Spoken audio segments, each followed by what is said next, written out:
알버트 아인슈타인, 그는 이 수많은 업적이 상상력에서 시작됐다고 말한 바 있는데요. 순수한 호기심과 상상력에서 출발해 인류 역사상 가장 위대한 생각에 이르기까지 아인슈타인은 어떤 고민을 하고 어떻게 삶을 살았던 걸까요? 한번 같이 살펴보시죠. 1879년 3월 14일, 날짜마저도 원주율을 가리키던 날, 독일 남부의 작은 마을 올름에서 한 아이가 하며 태어납니다. 이 겨우 트인 이후에도 말보다 혼자 생각에 잠겨 때리는 것을 좋아했습니다. 그래도 생각하는 수준만큼은 남달랐습니다. 5살 무렵 생일 선물로 받은 나침반을 바라보며 아이는 생각했습니다.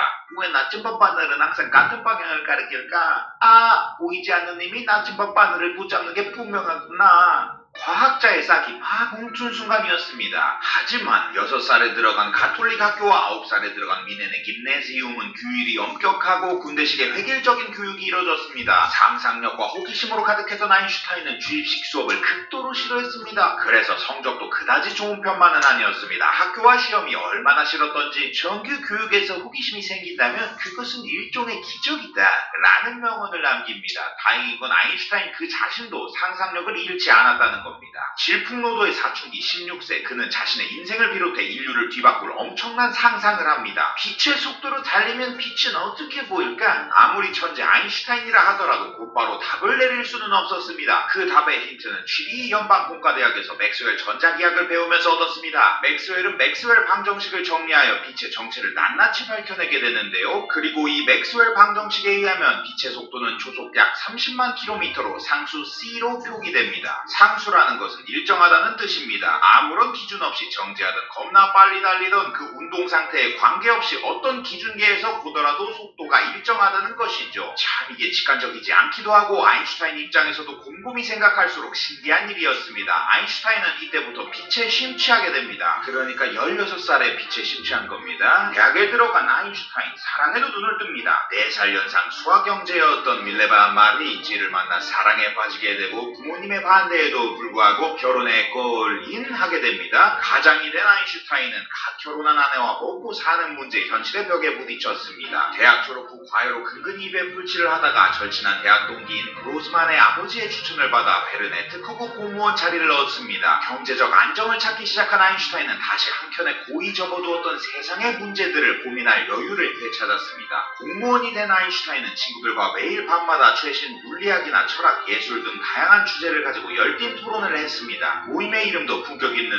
베른 아카데미 올림피아로 지었습니다. 아인슈타인은 이 시기를 자양분 삼아 쑥쑥 자라났습니다. 이런 여러 시기를 지나 아인슈타인은 놀라운 상상을 하게 됩니다. 다시 아인슈타인의 놀라운 사고 실험으로 들어가 보시죠. 우리가 빛의 속도로 움직여도 빛은 항상 약 초속 30만 km로 달립니다. 정지에 있어도 마찬가지죠. 즉 빛의 속도는 일정하다는 겁니다. 빛의 속도가 일정하다는 것은 무슨 의미일까? 곰곰이 생각하던 아인슈타인은 속도의 정의로 되돌아갑니다. 속도는 거리를 시간으로 나눈 값입니다. 바로 이 지점에서 아인슈타인은 의심했습니다. 혹시 시간과 거리에 대한 상식이 잘못된 거라면? 사실 이게 별것 아닌 것처럼 보이지만 이 생각 자체는 갈릴레이, 뉴턴 등 수많은 과학자들이 쌓아올린 고전역학에 정면 도전하는 어마어마한 상상이었습니다. 고전역학을 창시한 뉴턴은 프린키피아에서 이렇게 말합니다. 시간과 공간은 절대적이다. 어떤 것도 시간과 공간에 영향을 주지 않는다. 시간은 항상 균일하게 흐르고 공간은 항상 같은 상태로 정지해 있다.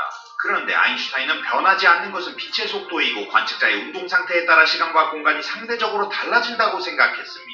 약 200년 만에 뉴턴의 권위에 도전장을 내민 실로 대단한 생각이었습니다. 아인슈타인은 이 생각들을 정리하여 1905년 움직이는 물체의 전기 동력학에 대하여 라는 논문에서 특수상대성 이론을 처음으로 선보였습니다. 시간과 공간이 분리되지 않고 4차원 시공간이 존재하며 절대 시간과 절대 공간은 없다는 내용인데요. 자세한 이야기는 기급과학 영상 참고 부탁해요. 아무튼 아인슈타인의 특수상대성 이론은 신선하고 파격적이었습니다. 이 특수상대성 이론을 담은 논문을 읽은 물리학의 거장 플랑크는 논문이 이해하기가 어려운데 더 자세히 설명해 주시겠습니까? 라며 편지를 보냅니다. 플랑크가 젊은 듣보잡 과학자에게 편지를 보냈다는 소식이 알려지면서 아인슈타인의 이름이 과학자들 사이에서 조금씩 알려지기 시작했습니다. 1905년은 특수상대성 이론을 설명한 논문 이외에도 아인슈타인의 엄청난 논문들이 쏟아진 기적의 해입니다. 3월에는 빛의 광전 효과를 설명한 논문이, 5월에는 브라운 운동을 설명한 논문이, 6월에는 특수상대성 이론을 설명한 논문, 그리고 9월에는 질량과 에너지 등가 원리 머리를 밝힌 논문을 발표합니다. 아인슈타인은 이렇게 남들이 평생에 걸쳐 하나 쓰기도 힘든 주옥같은 논문들을 1905년에 한 해에 몰아서 내뿜어버렸습니다. 이렇게 1905년 발행한 논문만 25편? 한 달에 영상 2개 만들기도 힘든데 아인슈타인은 거의 뭐 마이클 조던, 메시, 페이커, 봉준호, 스티브 잡스의 최전성기 시즌보다 더한 업적들을 한 해에 모아 놓은 것이죠. 역시 아인슈타인. 이런 아인슈타인의 놀라운 천재성을 알아본 과학자들이 아인슈타인을 특허국에서 공무원으로 일하기 아까운 인재라며 너도나도 대학이나 연구소에 추천을 하기 시작했습니다. 푸엔카레 미코브스키, 퀴리 부인 라우에 등 여러 과학자들이 아인슈타인을 지켜세웠죠. 덕분에 아인슈타인은 1908년 29살의 젊은 나이로 베른 대학에서 강의할 자격을 얻습니다. 첫 수업 수강생은 단 2명이었지만 이건 시작에 불과했습니다. 바로 다음 해인 1909년 10월 취리 대학의 이론물리학 조교수로 이직하며 특허국 퇴사, 3년차쯤 되자 연봉도 높고 조건도 좋은 프라하 대학으로 또다시 이직, 1년 후 자신의 모교인 취리 연방공과대학으로 다시 한번 이직, 그리고 1914년 돈과 명예, 연구시간 지원까지 최고의 조건을 제시한 베를린 대학 카이서 비렐름 연구소에 정착했습니다. 프로 이직러로서 경력을 하나씩 다져가는 아인슈타인이었습니다. 반면 그의 아내 밀레바는 자신의 꿈을 이루지 못했다는 패배감과 반복되는 가사와 뒷바라지로 힘겨운 시간을 보냈습니다. 심지어 취리로 이사한 뒤에는 아인슈타인이 친척이자 비망인이었던 엘사에게 빠져 결국 베를린으로 이사한 뒤에 별거 생활에 이르게 됩니다. 조정기간을 가진 후에 결국 아인슈타인은 밀레바에게 제안을 합니다. 이혼을 하되 지금은 돈이 없으니 위자료는 미안하오. 내가 언젠가 노벨상 상금을 받으면 그것을 당신에게 주겠소. 어처구니 없는 제안이었지만 밀레바는 일주일간 고민을 한 후에 대답합니다.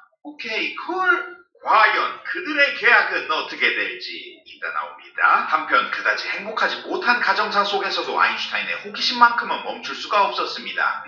자유낙하하는 사람은 자신의 몸무게를 느낄 수 있을까? 아인슈타인은 이 생각을 두고 내 생에 가장 행복한 생각이었다고 말한 바 있는데요. 어찌 보면 아인슈타인에게는 필연적인 생각이었습니다. 아인슈타인이 처음 발표한 특수상대성 이론은 등속도 운동을 하는 경우에만 적용되는 이론입니다. 그런데 세상에 등속이 아닌 운동도 너무나도 많습니다. 대표적으로 바닥에 떨어지는 자유낙하 운동은 등속이 아닌 가속운동입니다. 가속운동에도 상대성 이론을 적용하고 싶었던 아인슈타인은 자연스럽게 자유낙하를 하는 상상을 했던 것입니다. 아인슈타인은 자유낙하 운동을 할 때 중력을 느끼지 못한다는 아이디어에서 중력과 가속도의 상관관계를 찾기 위한 연구를 시작하였고 그 결과가 일반 상대성 이론입니다. 일반 상대성 이론을 아주 간단히 요약하자면 가속력과 관성력, 중력이 별반 다를 것이 없다는 이야기입니다. 여기 지구로부터 정지 궤도까지 연결된 우주 엘리베이터가 있습니다. 눈을 가린 공진이 엘리베이터에 탑승합니다. 그리고 엘리베이터가 지구 중력 가속도와 같은 가속도를 가지고 움직입니다. 그렇다면 공진은 엘리베이터를 탔다는 사실을 눈치챌 수 있을까요?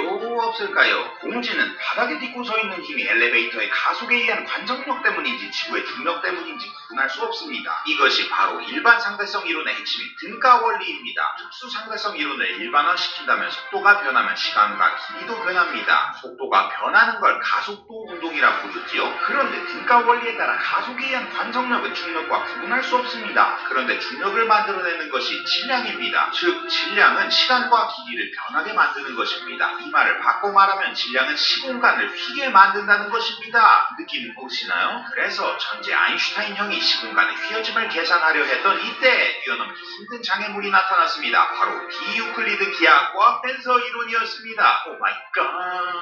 수학에서 굉장히 난해한 이 두 분야를 해결하지 않고서 일반 상대성 이론을 기술하는 것은 불가능했습니다. 이거 뭐 텐서 이론 단기 속성 학원이 있을 리도 없고 결국 아인슈타인은 텐서 이론을 독학하게 됩니다. 그는 텐서 이론을 배워나가는 모든 과정이 지독히 어렵다. 원리를 이해하는데 이렇게 어려움을 겪은 적은 없었다. 이 이론을 장안에는 수학자에게 지극한 존경심이 우러나온다 라고 말할 정도였습니다. 충분한 연구시간을 보장받은 베를린 대학에서 2년에 걸쳐 수학 계산과 사투를 벌였고 1916년 드디어 등가 원리를 떠올린 지 약 10년 만에 일반 상대성 이론을 발표했습니다. 상대성 이론을 발표하자 과학자들은 믿는 자와 믿지 않는 자 두 부류로 나뉘었습니다. 특히 당시 제1차 세계대전이 있었고 아인슈타인 아인슈타인이 독일에 속한 과학자라는 이유로 이론 자체를 무시하는 일도 흔했습니다. 그러나 영국 왕립학교의 간사이자 케임브리지 대학의 천문학 교수였던 에딩턴은 달랐습니다. 에딩턴은 일반 상대성 이론에 큰 감동을 받아 이를 증명해내기로 결심합니다. 하지만 당시 영국과 독일은 엄연한 적대국이었습니다. 영국의 정치인들은 German scientist가 제안한 이론을 우리가 왜 검증해줍니까? 라며 이론 검증에 반대했습니다. 그러나 과학에는 국경이 없었습니다. 1919년 상대성 이론 검증을 위한 여정을 떠날 수 있었습니다.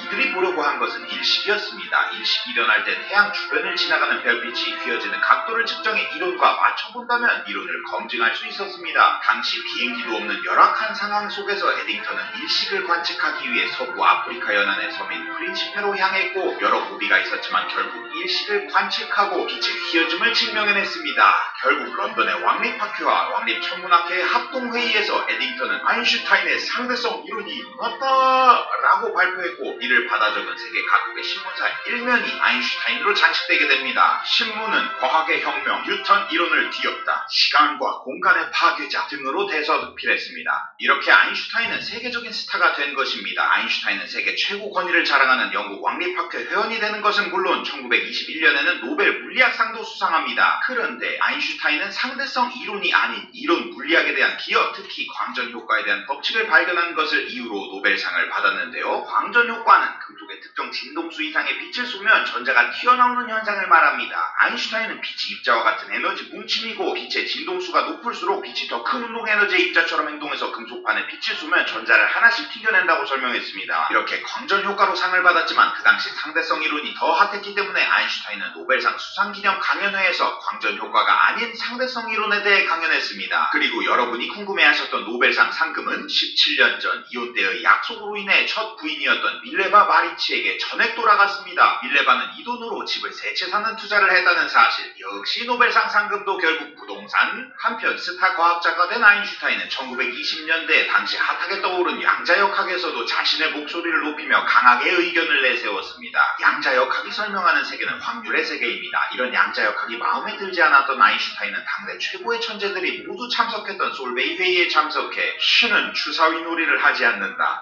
라며 양자역학을 무시합니다. 이에 양자역학 지명의 닐스 보어는 신이 뭘 하는지 말하지 말게 라며 반박했다고 합니다. 양자역학이 실제 여러 기술들의 응용까지 되고 있는 지금 시점에서 바라보면 천재 아인슈타인도 실수를 한 셈입니다. 하지만 양자역학의 양자 개념의 초석을 다진 연구 역시 아인슈타인이 발표한 광전효과 논문이라는 것을 보면 그의 수많은 연구들이 인류에 큰 기여를 했다는 것은 부정할 수 없습니다. 한편 그의 수많은 업적이 독일에서 만들어졌습니다만 유대인이었던 아인슈타인은 독일과 악연이 깊었습니다. 어린 시절 악몽 같았던 독일식 교육부터 독일 과학자들의 민족주의적 연구 방식 그리고 나치와 히틀러의 유대인 압박까지 도저히 독일에서 지내기 힘들었습니다. 결국 1933년 히틀러가 집권하자 독일 시민권을 완전히 포기하고 미국으로 망명해 죽을 때까지 미국 프린스턴의 고등연구소에서 말년을 보냈습니다. 1952년에는 이스라엘의 대통령직을 맡아달라는 요청을 받기도 하는데요. 단박에 거절합니다. 만약 했다면 어떻게 됐을지도 참 궁금하네요. 유대인이긴 하지만 유대교는 다른 종교와 마찬가지로 가장 유치한 미신들이 현실화된 것에 불과하며 유대인은 결코 선택된 민족이 아니다 고 말할 정도로 유대민족에 대한 소속감은 없었습니다. 오히려 아인슈타인은 세계 시민을 꿈꿨습니다. 인류와 문명을 구할 수 있는 유일한 길은 세계 정부 창설에 달려있다며 세계 평화와 전쟁의 종식을 위해 목소리를 높였습니다. 활발한 대외 활동에도 불구하고 아인슈타인은 연구의 끈을 놓지 않았습니다. 아인슈타인이 마지막 죽음의 순간까지 고민했던 것은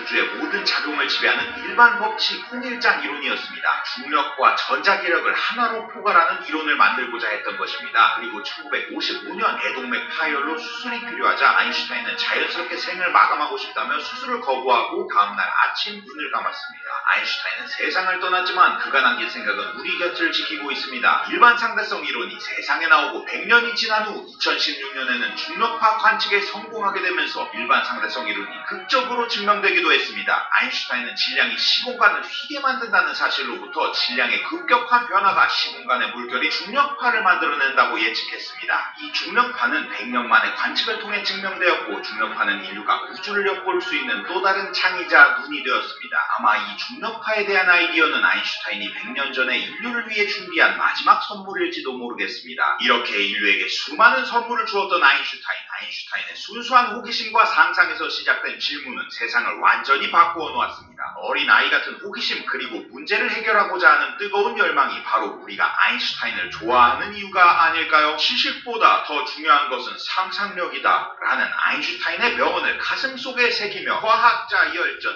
엘버트 아인슈타인 편 마치겠습니다. 이야기였습니다. 인생 시간도 많습니다. 여러분의 시간을 딱. 자, 여기네요. 자, 아인슈타인 얘기를 좀 들어봤습니다.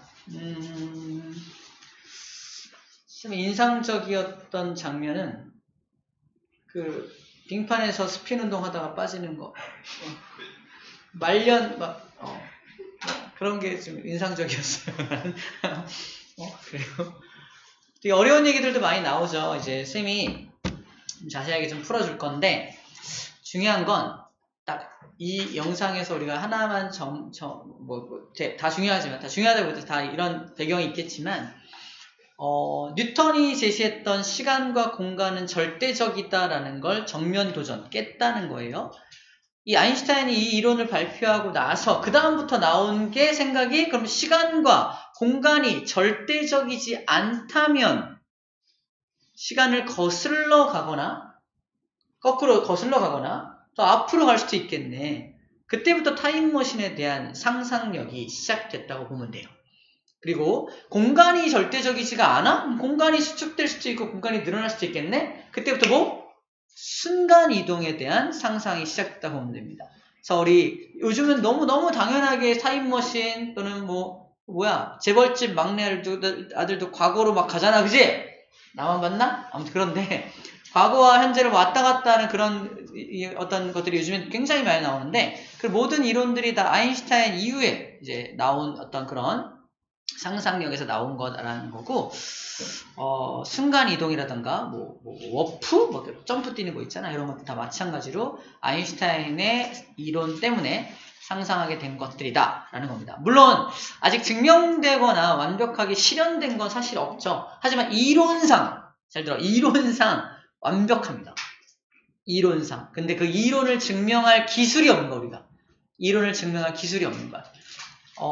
노벨상은 누구한테 주냐면 완벽하게 증명이 가능한 것에만 노벨상을 수여합니다. 그래서 아인슈타인의 상대성 이론은 노벨상을 받을 수가 없었던 거야. 인간의 한계 때문에. 그래서 다른 거로 준 겁니다. 우리 광전효과라던가 다른 일반 기여 이런 거로 줬다고 했죠. 노벨상 상금이 어마어마해요. 쌤이 알기로 30억인가? 그렇고 매달 연금이 또 나오고 몇백만 원씩인가 나와요. 그래서 그게 다 첫째 부인에게 갔다는 것도 인상적이었어요. 그래서 인상적이었습니다. 자, 이제 상대성 이론, 이거는 이제 아인슈타인에 대한 일반적인 내용이고 이제 직접적으로 특수 상대성 이론이 뭔지에 대해서 살펴볼 건데 여러분들 알아듣기 쉽게 설명을 한다고 이제 열심히 만들었는데도 그래도 약간 난해한 부분이 있을 거야. 오히려 쌤이 강의할 때 아주 간단 명료하게 증명해 줄 거야. 아인슈타인의 이론이 왜 맞을 수밖에 없는지를 간단 명료하게 증명해 줄 겁니다. 복잡한 계산 문제를 푸는 게 아니라 이것도 약간 문과 같아. 이거 하나만 이해를 하고 이 표현법만 익혀내면은 나머지는 그냥 저절로 술술술 풀려나가는 게 또 상대성 이론이기 때문에 너무 어렵게 생각하지 않아도 될 것 같습니다. 알겠죠? 어떻게 나오죠? 자, 바로 시작하겠습니다. 준비됐나요? 하겠습니다. 인사할 시간도 없습니다. 여러분의 시간을 아껴드릴 안될 과학에 대한 짧은 과학, 긴급 과학의 궤도입니다. 프랑스의 철학자 오기스트 콤테는 이런 말을 남겼습니다. 모든 것은 상대적이다. 오직 이 사실만이 절대적이다. 과연 그럴까요? 오늘은 상대성 이론 중에 비교적 쉬운 특수 상대성 이론을 준비했습니다. 2007년에 개봉한 극장용 애니메이션 시간을 달리는 소녀의 주인공은 열심히 뛰어서 과거로 돌아갑니다. 물론 현실에서도 시간의 흐름을 반대 방향으로 돌릴 수 있을지 확신은 없지만 적어도 달리는 속력으로 인해 시간이 느리게 흐를 수는 있죠. 이게 바로 특수 상대성 이론입니다. 상대성 이론이라고 하면 모두가 아인슈타인을 떠올리지만 실제로 아인슈타인이 상대성 이론에 도달하기까지 수많은 과학자들의 노력이 있었죠. 차근차근 가보겠습니다. 종교 재판까지 받았지만 그래도 지구가 돈다고 믿었던 갈릴레오는 고민이 있었습니다. 만약 지구가 빠르게 돌고 있다면 왜 우리는 지구가 도는 걸 느끼지 못할까? 혹시 우리가 지구 위에 올라타서 함께 운동하고 있기 때문은 아닐까? 마치 빠르게 항해하는 배 위에서 떨어뜨린 동전도 배가 움직이는 것을 느끼지 못하고 똑바로 떨어지는 것처럼 말이죠. 당시 갈릴레오는 놀랍게도 모든 운동은 상대적이라는 것을 알아냅니다. 동전과 배와 동전은 각각 서로를 관측하기 때문에 동전을 떨어뜨리는 것만으로는 배가 정지해 있는지 아니면 움직이는지 알 수 없다는 것이죠. 이처럼 정지한 상태와 운동하는 상태의 구분은 어렵습니다. 무언가 절대적으로 멈추어 있거나 움직인다는 말은 의미가 없고 어떤 기준에 대한 상대적인 운동만 관성좌표계에서는 의미가 있습니다. 관성좌표계 역시 그냥 넘어갈 수 없으니 간단히 알아보겠습니다. 우선 좌표계는 물리적 현상이 일어나는 틀입니다. 예를 들어 어장 관리하는 사람이 있을 때 어장이 바로 좌표계이며 관리당하는 물고기들은 어장의 특성에 따라 행동하죠. 관성이라는 것은 지금 상태를 유지하려는 성질로 정지한 물체는 정지, 움직이던 물체는 계속 일정한 속력으로 움직이는 틀이 바로 관성좌표계입니다. 그리고 관성좌표계 사이의 관계에 대한 이론이 바로 특수상대성 이론입니다. 물론 특수상대성 이론이 바로 등장하지는 않았죠. 그 전에 먼저 특수상대성 이론에서 가장 중요한 녀석이 빛의 정체가 밝혀집니다. 19세기 뉴턴이라 불리던 영국의 과학자 맥스웰은 당시 별개로 나누어져 있던 전기와 자기를 하나로 통합해서 설명할 수 있는 방정식을 만들었습니다. 이게 바로 전자기파를 다루는 맥스웰 방정식입니다. 그는 이 방정식을 통해 전자기파의 속력을 계산해 보았는데 놀랍게도 그 크기는 빛의 속력과 정확하게 일치했죠. 그렇다면 혹시 빛은 전자기파가 아닐까? 마침 영국의 물리학자 토마스 영이 빛의 파동성에 대한 실험을 성공했기 때문에 그럴싸한 추리처럼 들렸습니다. 하지만 빛이 전자기파라는 파동이라면 중간에 전달을 매게 하는 매질 없이는 전달될 수 없다고 생각했죠. 소리라는 파동을 전달해줄 공기가 없는 진공 상태에서 소리가 전혀 들리지 않습니다. 마치 경기장에 아무도 없다면 우리가 파도 타기를 할 수 없는 것처럼 말이죠. 당시 사람들은 세상 모든 만물이 흙, 불, 공기, 물 이렇게 네 가지 원소로만 이루어져 있다고 믿었습니다. 그리고 여기에 빛의 매질을 추가하게 됩니다. 바로 다섯 번째 원소인 마음이 아니라 에테르의 등장이었습니다. 에테르는 우주 전체에 균일하게 퍼져 있으며 에테르가 고유하게 정지해 있는 공간에서 맥스웰 방정식이 정확하게 들어맞는다고 생각했습니다. 물론 실험적으로 검증된 적은 없었죠. 그래서 미국의 물리학자 엘버트 마이컬슨과 에드워드 몰리 등판 만약 에테르가 바람처럼 흐르고 있고 빛이 에테르를 타고 움직인다면 어떤 경로로 가는 빛과 어딘가 부딪혀 다른 경로를 다녀온 빛은 에테르의 바람을 맞는 방향이 달라서 둘 중 하나는 약간 밀릴 것이다. 그러면 완벽하게 두 빛이 겹쳐질 수 없지 않을까? 예전 긴급과학에서 다루었던 중력파를 검출한 라이고의 기본 원리가 사실 마이컬슨 몰리 실험을 기반으로 하고 있기 때문에 그때 사용했던 벤트 시그널을 다시 가져와 보겠습니다. 두 개의 벤트 시그널을 아주 정확하게 같은 곳에 쏜다면 마치 깨끗한 하나의 벤트 시그널로 보입니다. 하지만 둘 중 하나라도 에테르를 타고 움직인다면 또렷하지 않고 지저분하게 보이겠죠. 하지만 실험 장비를 어떤 방향으로 놓아도 지저분한 간섭 무늬는 나타나지 않았습니다. 즉 에테르가 존재한다는 증거를 전혀 찾을 수 없었던 것이죠. 결국 실험은 완벽한 실패.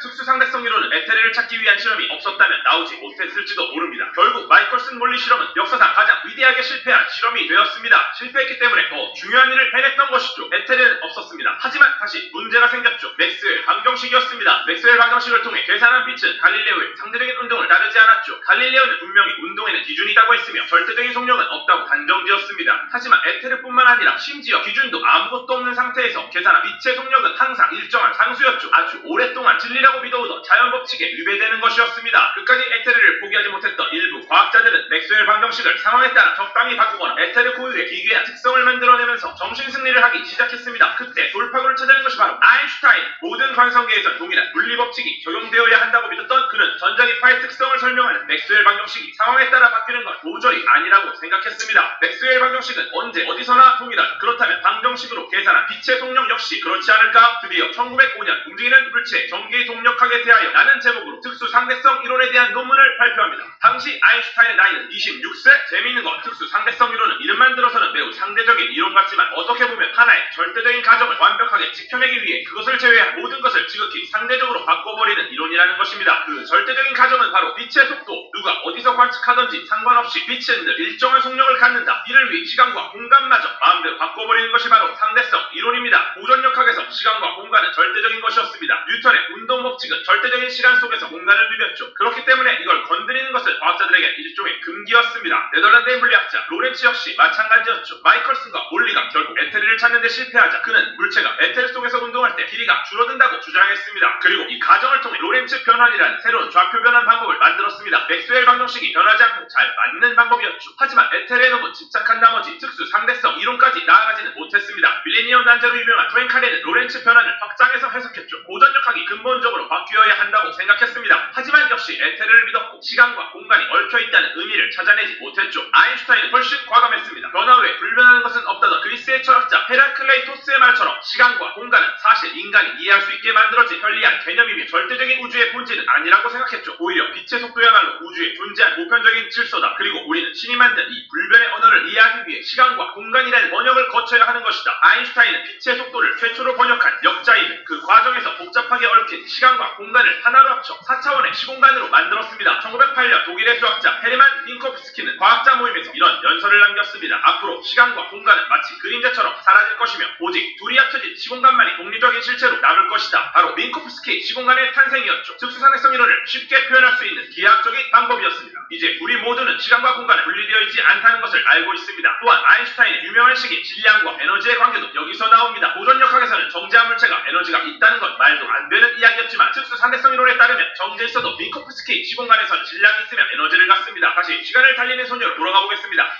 주인공인 소녀는 빨리 달려서 시간을 느리게 만드는 히어로이며 사실상 이건 특수상대성 이론을 최초로 접목한 애니메이션이죠. 소녀가 빨리 달린다면 소녀에게 세상은 어떻게 보일까를 설명하기 때문입니다. 시간을 달리는 소녀가 아니라 시공간을 달리며 세상을 관측하는 소녀의 이야기, 오늘 이걸 해결해볼 계획입니다. 너는 계획이 다 있구나.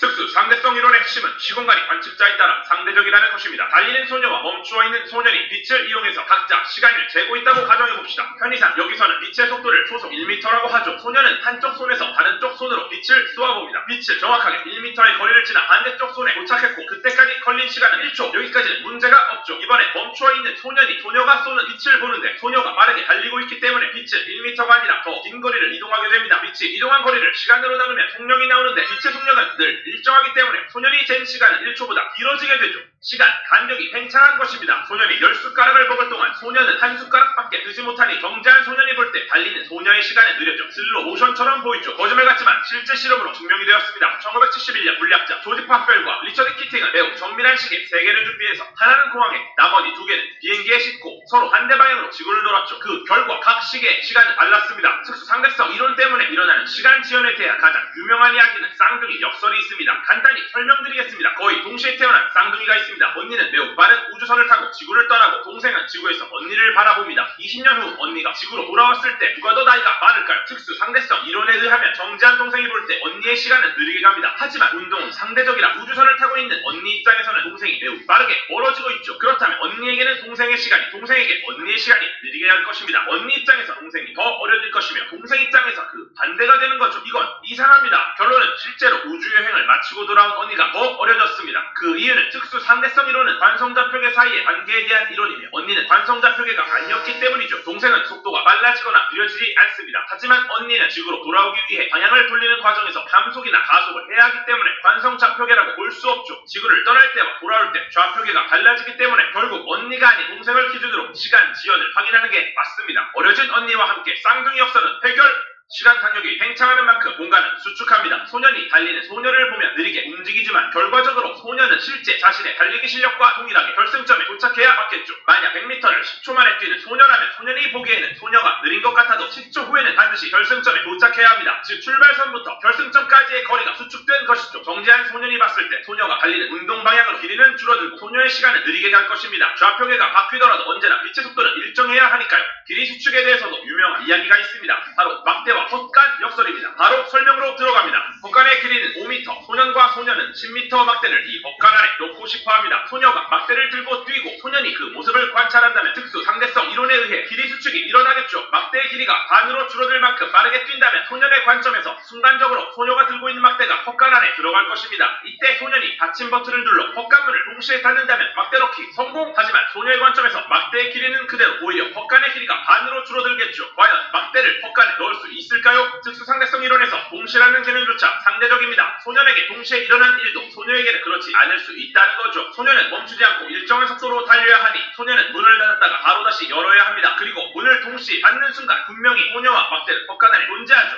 소년 입장에서는 확실히 막대가 헛간 안에 들어갑니다. 하지만 소녀에게 문은 동시에 닫히지 않습니다. 뛰고 있는 소녀 입장에서 헛간 안에 들어오기 전 앞쪽 문이 먼저 닫혔다가 바로 열리고 막대가 헛간 안에 전부 들어오면 뒤쪽 문이 닫혔다가 열립니다. 소녀는 문을 전부 동시에 닫았다 열었지만 소녀에게 두 개의 문이 닫혔다가 열린 사건은 동시에 일어나지 않았습니다. 막대와 헛간 역설도 해결! 물론 막대 크기가 반으로 줄어들 만큼 빠르게 뛴다면 엄청난 속도 때문에 막대 표면의 원자가 동기분자와 호속으로 충돌해서 핵융합이 일어날 수도 있습니다. 현실적이지는 않죠. 하지만 비슷한 현상을 현실에서 목격할 수 있습니다. 바로 대기권에서 만들어지는 뮤온이라는 입자입니다. 이 녀석들은 속도는 빠르지만 수명이 너무 짧아 대기권 근처에서 바로 사라져버리죠. 그런데 놀랍게도 자주 지상에서 관측됩니다. 바로 특수 상대성 이론에 의한 시간 지연과 길이 수축 때문이죠. 지상에 있는 관측자 기준으로 속도가 빠른 뮤온의 수명은 훨씬 늘어나고 지상까지의 거리가 수축해서 지표면까지 도달할 수 있게 됩니다. 혹시 빛보다 빠르게 움직일 수 있다면 어떤 일이 벌어질까요? 쉽게 말해 빛의 속도가 현금 10만원이고 시간이 흐르는 속도를 보유한 현금이라고 한다면 우리가 시공간에서 움직이는 상태를 문화상품권이라고 볼 수 있습니다. 평소에 우리는 현금만 10만원 갖고 있고 문상으로 바꾸지 않아서 시간은 빛의 속도로 흐르죠.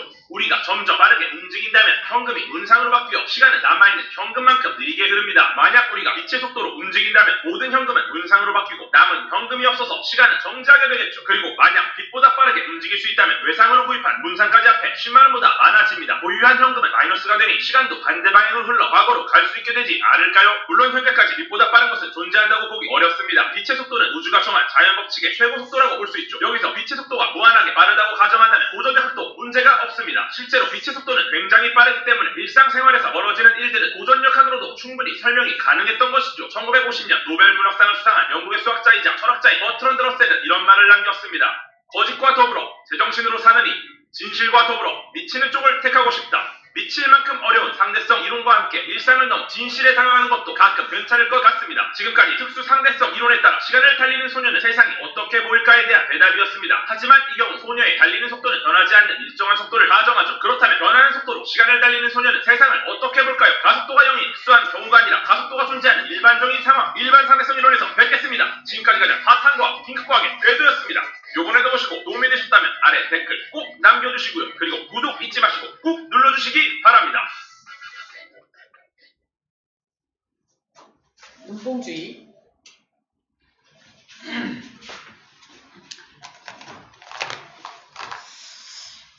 시간과 공간 개념을 깨부쉈다는 게 무슨 말이냐면 간단하게 설명하면 아까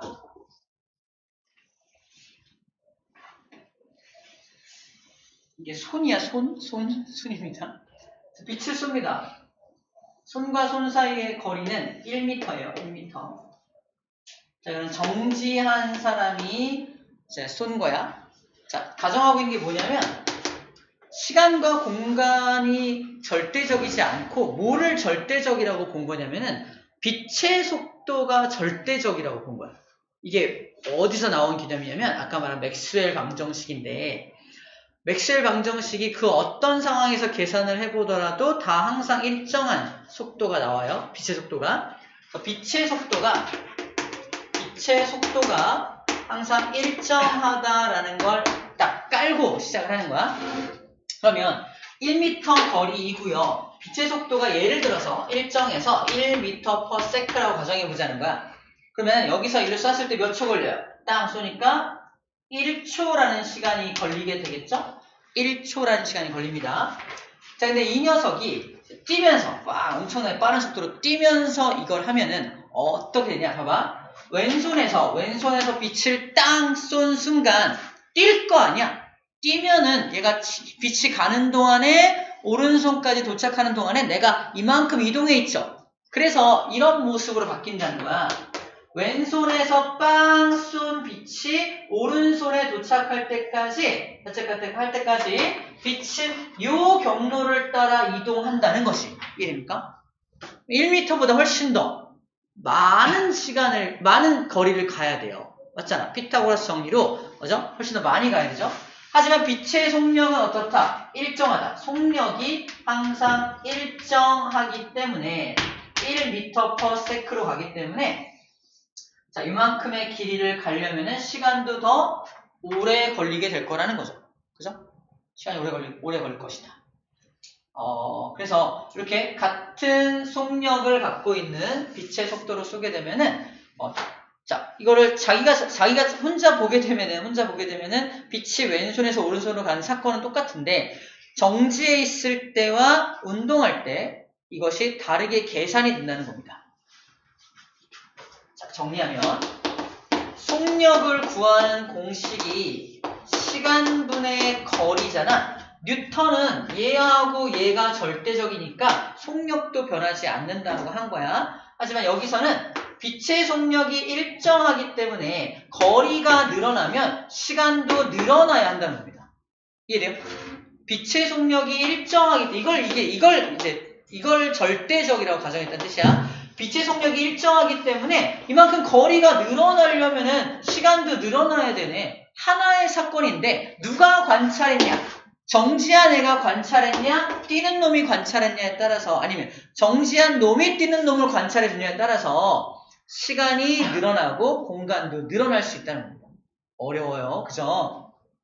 이걸 가지고 이제 나중에 이제 우주선 실험 가지고 좀 더 확실하게 알 건데, 그래서 절대적인 거를 뭘 깼는지만 일단 보면 돼. 시간과 거리가, 공간이 절대적인 것이 아니라 오히려 빛의 속력을 절대적이라고 놓고 재해석하는 것이 상대성 이론이다 라고 일단 인식하면 될 것 같습니다. 좋아요. 자, 어려운 얘기 시작하기 앞서서 좀 우리 아인슈타인에 대해서 좀 살펴보고 좀 상대성 이론이 뭔지도 좀 살펴봤습니다. 관심 있는 사람들은 이제 상대성 이론 중에 일반 상대성 이론은 안 봤거든요. 한번 참고해서 보면 좋을 것 같고,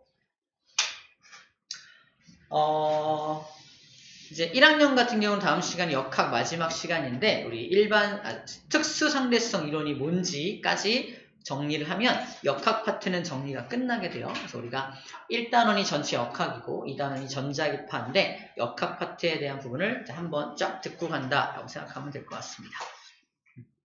좋아요. 오늘은 여기서 수업 마칠 거예요. 자, 고생들 많았습니다. 다음 시간에 보도록 합시다.